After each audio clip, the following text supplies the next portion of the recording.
ABP news आपको रखे आगे। यूपीए का चेयरपर्सन कौन रहना चाहिए, कौन नहीं रहना चाहिए, इस तरह की बात करके यूपीए को कमजोर करने की या दरार डालने की कोशिश शिवसेना को नहीं करना चाहिए। शिवसेना अगर इस तरह से बात करती है तो शिवसेना तो यूपीए का हिस्सा ही नहीं।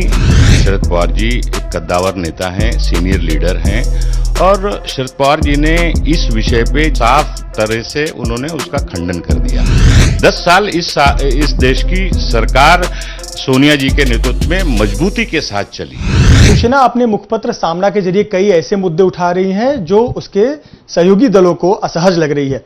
इस पर बात करने के लिए हमारे साथ कांग्रेस के वरिष्ठ नेता नसीम खान जी हैं। सर, सबसे पहले तो शिवसेना बीते 2 दिनों से लगातार संपादकीय में कुछ न कुछ नए बम दाग रही है। एक बयान की शरद पवार को यूपीए का चेयरपर्सन बनाया जाए, उसकी तरफ शिवसेना पुश कर रही है और कहीं न कहीं सवाल उठा रही है कि अब कांग्रेस यूपीए को लीड करने की क्षमता में नहीं है।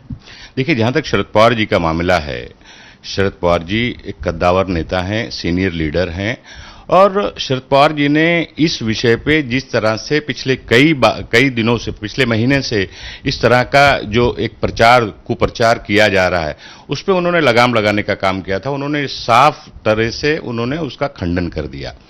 अब अगर पहली बात, शिवसेना अगर इस तरह से बात करती है तो शिवसेना तो यूपीए का हिस्सा ही नहीं है और शिवसेना को कांग्रेस और एनसीपी ने जो समर्थन दिया है महाराष्ट्र में, वो कॉमन मिनिमम प्रोग्राम के आधार पर समर्थन दिया है।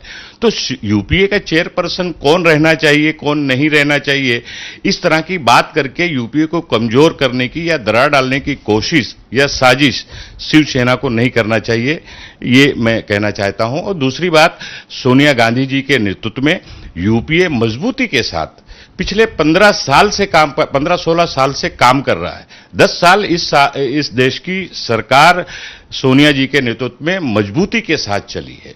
पिछले 6 साल से मोदी सरकार के जो भी गलत निर्णय हुए हैं, चाहे किसान विरोधी निर्णय हुए हैं, चाहे महंगाई की बात हो, चाहे कोविड के मामले को लेकर बात हो, सोनिया जी के नेतृत्व में यूपीए ने करारा जवाब भारतीय जनता पार्टी और मोदी सरकार को हमेशा देने का काम किया है। तो ये जो शिवसेना की जो राजनीति है, इस पे उनको संभलना चाहिए और ऐसी चीजों से उन्हें बचना चाहिए। ऐसे भी बहुत सारे बयान आ रहे हैं जो कि गठबंधन दल होने के नाते बयान नहीं देने चाहिए, जो मसलन कांग्रेस पार्टी एक एनजीओ की तरह हो गई है, राहुल गांधी के नेतृत्व पर सवाल उठा रहे हैं। तो इस प्रकार के बयान लगातार शिवसेना की तरफ से आना, ये कहीं ना कहीं गठबंधन के हित में नहीं है। देखिए, कांग्रेस पार्टी का एक इतिहास रहा है।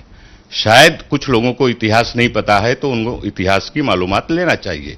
ये कांग्रेस पार्टी है जिसने इस देश को, अंग्रेजों को इस देश से निकाला है, इस देश को आजादी दिलाई है। कांग्रेस पार्टी के नेताओं ने इस देश की एकता और अखंडता के लिए अपने जान की परवाह नहीं की है, बलिदान दिया है, कुर्बानी दी है। तो इस तरह से वाक्य करना मुझे लगता है कि सही नहीं है।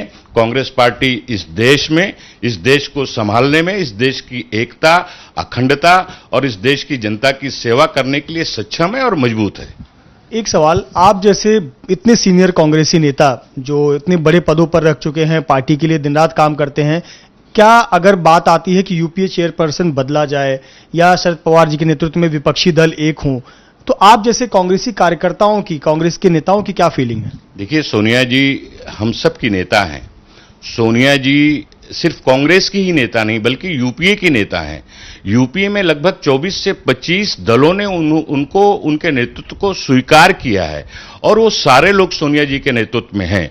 शिवसेना अगर ये बात करती है कि और यूपीए को मजबूत करना है तो सोनिया गांधी जी का नेतृत्व जिसको स्वीकार हो और भारतीय जनता पार्टी और नरेंद्र मोदी की नीतियों के खिलाफ और यूपीए के नीतियों को जो समर्थन करता हो, उसका स्वागत है। तो यानी हम ये कहें कि शिवसेना को जब राज्य में सरकार बनानी है तब तो सोनिया गांधी का आशीर्वाद चाहिए, पर उनको यूपीए चेयरपर्सन के रूप में चेहरा बदलना है।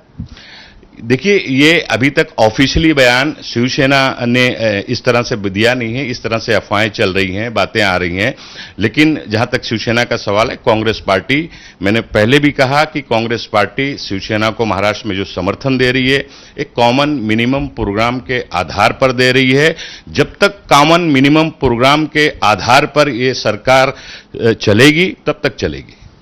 आज भी शिवसेना ने अपने मुखपत्र सामना में एक संपादकीय लिखा है, जिसमें लिखा है कि केंद्र सरकार की जो नीतियां हैं अगर ऐसी चलती रही तो हमारा हालत भी रूस जैसा हो जाएगा कि रूस के कई राज्य एक देश बन गए तो भारत के भी अलग अलग हिस्से हो जाएंगे। इस पर आपकी क्या प्रतिक्रिया? नहीं, भारत को तोड़ने की हिम्मत किसी में नहीं है।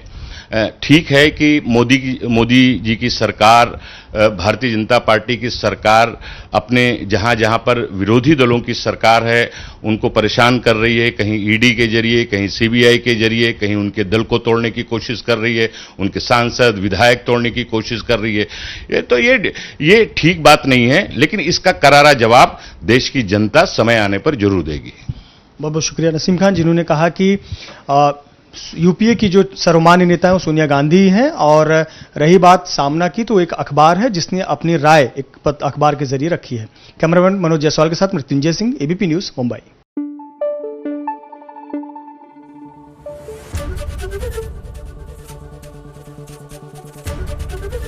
एबीपी न्यूज आपको रखे आगे।